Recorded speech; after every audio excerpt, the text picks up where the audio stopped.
राज ठाकरे की महाराष्ट्र नवनिर्माण सेना ने एक बार फिर से भाषा के नाम पर राजनीति शुरू कर दी है। इस बार निशाने पर है मुंबई के मेट्रो स्टेशन।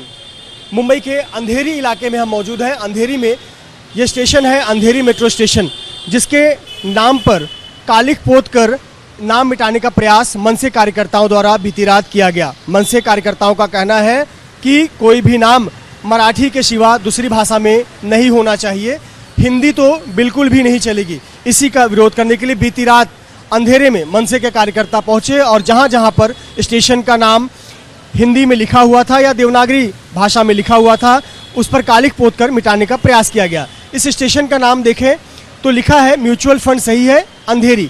दरअसल जो मुंबई की पहले रूट है घाटकोपर से वर्सोवा के बीच चलने वाली मेट्रो लाइन, उसके कई स्टेशन स्पॉन्सर्ड हैं और स्टेशनों के नाम के साथ साथ जो स्पॉन्सर्ड कंपनी है उनका भी नाम लिखा जाता है।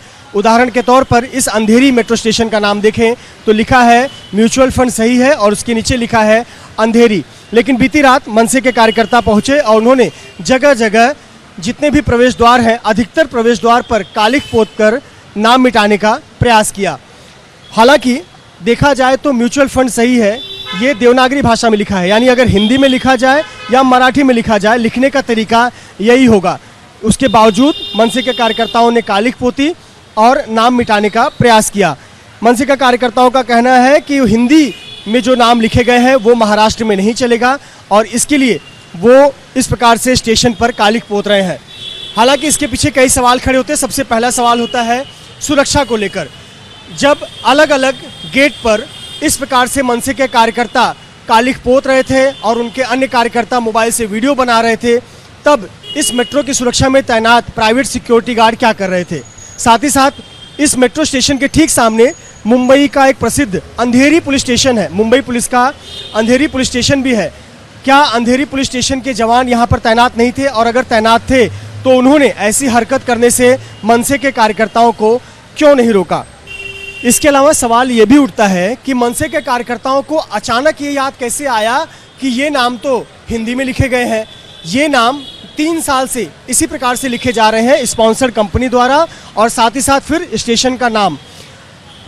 अब अचानक से मनसे के कार्यकर्ताओं को बीती रात याद आया कि ये तो हिंदी भाषा में लिखा गया है, तो 3 साल से वो किस बात का इंतजार कर रहे थे? इस दौरान तो लोकसभा चुनाव भी खत्म हो गए, विधानसभा चुनाव भी खत्म हो गए, जहां पर मनसे को 0-0 वोट सीट मिली, और अब जब फिर से महानगर पालिका चुनाव आने वाले हैं तो मनसे को याद आया कि यहाँ पर तो नाम हिंदी में लिखा गया है और इसीलिए वो कालिख पोत कर इसे मिटाने का प्रयास कर रहे थे।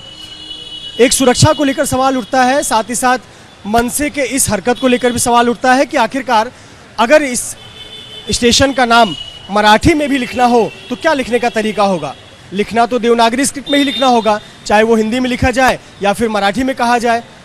ऐसे पर कहीं न कहीं अब सवाल उठ रहे हैं कि बीते दिनों जिस प्रकार से मनसे के कार्यकर्ताओं ने गरीब परप्रांतियों को पीट कर एक बार फिर से अपनी राजनीति चमकाने की कोशिश की, अब एक बार फिर भाषा के नाम पर राजनीति करने की कोशिश कर रहे हैं, मुद्दा उठाने का प्रयास कर रहे हैं। एक तरफ महाराष्ट्र के मराठवाड़ा में भयावह बाढ़ आई है, जहां लाखों लोग, करोड़ों लोग प्रभावित हुए हैं, लाखों लोग अपना घर खो चुके हैं, अपने खेत खो चुके हैं। ऐसा ज़रूरी मुद्दा उठाने की बजाय महाराष्ट्र नवनिर्माण सेना के कार्यकर्ताओं को ये मुद्दा ज़्यादा ज़रूरी लगता है, जहां देवनागरी भाषा में लिखा हुआ स्टेशन का नाम उन्हें खटक रहा है और उन्हें लगता है कि नाम मराठी में होना चाहिए। अब सवाल ये है कि जो लिखा गया था स्टेशन का नाम वो किस भाषा में है? ये देवनागरी स्क्रिप्ट है तो हिंदी या मराठी, दोनों की लिखावट तो एक जैसी ही होगी। कैमरामैन योगेंद्र गुप्ता के साथ मृत्युंजय सिंह, एबीपी न्यूज़, मुंबई।